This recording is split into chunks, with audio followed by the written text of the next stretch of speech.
মানুষের নাম অন্যায়ভাবে, পরিকল্পিতভাবে, ষড়যন্ত্রমূলকভাবে বাদ দেওয়া হচ্ছে, তার দায়িত্ব বিজেপি এবং তৃণমূল কংগ্রেসকে নিতে হবে।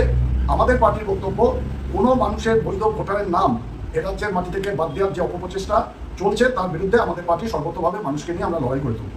কালীগঞ্জ বিধানসভার এজেইউপি প্রার্থীর নাম ভোটার তালিকায় ডিলিট হওয়ায় কেন্দ্রে চাঞ্চল্য। বিচারাধীন তালিকায় নাম ছিল তার, ভোটার তালিকা থেকে নাম ডিলিটেড হওয়ায় আগামী নির্বাচনের প্রতিদ্বন্দ্বিতা নিয়ে শুরু হয়েছে সংশয়।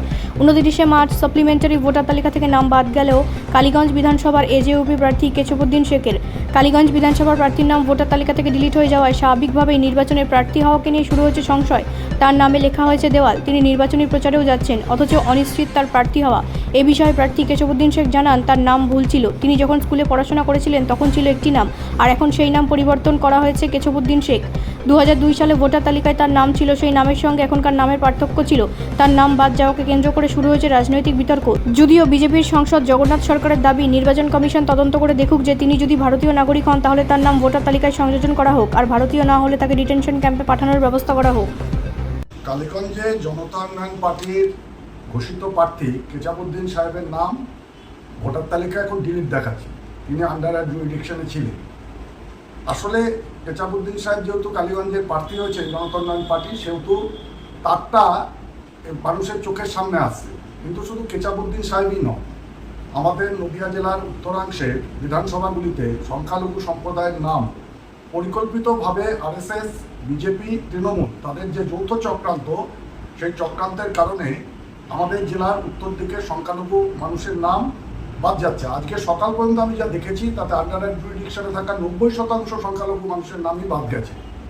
আমাদের পার্টির বক্তব্য হচ্ছে, শুধু কেশবউদ্দিন সাহেবই নন, গোটা রাজ্যে, গোটা জেলায় যেভাবে সংখ্যালঘু মানুষের নাম অন্যায়ভাবে, পরিকল্পিতভাবে, ষড়যন্ত্রমূলকভাবে বাদ দেওয়া হচ্ছে, তার দায়িত্ব বিজেপি এবং তৃণমূল কংগ্রেসকে নিতে হবে। আমাদের পার্টির বক্তব্য, কোনো মানুষের বৈধ ভোটারের নাম এ রাজ্যের মাটি থেকে বাদ দেওয়ার যে অপপ্রচেষ্টা চলছে, তার বিরুদ্ধে আমাদের পার্টি সর্বতভাবে মানুষকে নিয়ে আমরা লড়াই করে তুলব। সুমিত বিশ্বাস, সিপিআইএম নদিয়া জেলা সম্পাদক মণ্ডলীর সদস্য।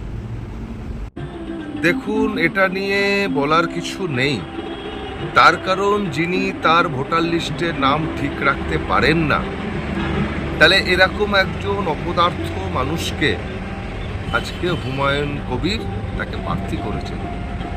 যারা আমরা ভারতীয় আছি, আমাদের সব ডকুমেন্টস ঠিক থাকাটা এটা নৈতিক কর্তব্য এবং দায়িত্বের মধ্যে পড়ে।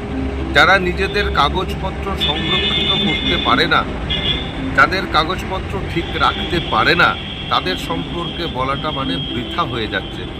এতদিন এসআইআর হয়নি, আজকে এসআইআর হয়েছে, আমরা বুঝতে পারছি।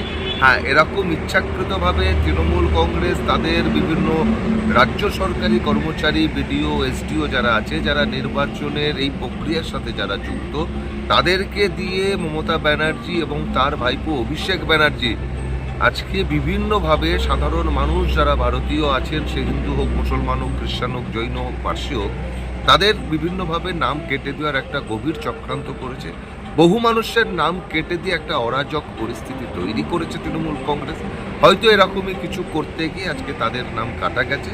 এবার আমি মনে করি, যারা আমরা ভারতীয় আছি, আজকে বিদেশেও তাই, আমি ভারতবর্ষে থাকবো, আমি আমেরিকায় থাকবো, আমার বৈধ নাগরিকত্ব থাকবে এবং সেটা ঠিকঠাক থাকবে, এটাই কিন্তু কাম্য। এবার এটা উনি বলতে পারবেন, আর নির্বাচন কমিশন বলতে পারবে যে কেন ওনার ভোটার লিস্ট থেকে নাম বাদ গেছে। তা আমরা চাই না যে কোনো বৈধ ভারতীয় নাগরিক, সে হিন্দু হোক, মুসলমান হোক, খ্রিস্টান হোক, জৈন হোক, আমরা কোনো সময় চাই না যে কোনো বৈধ ভারতীয়র নাম বাদ যাক।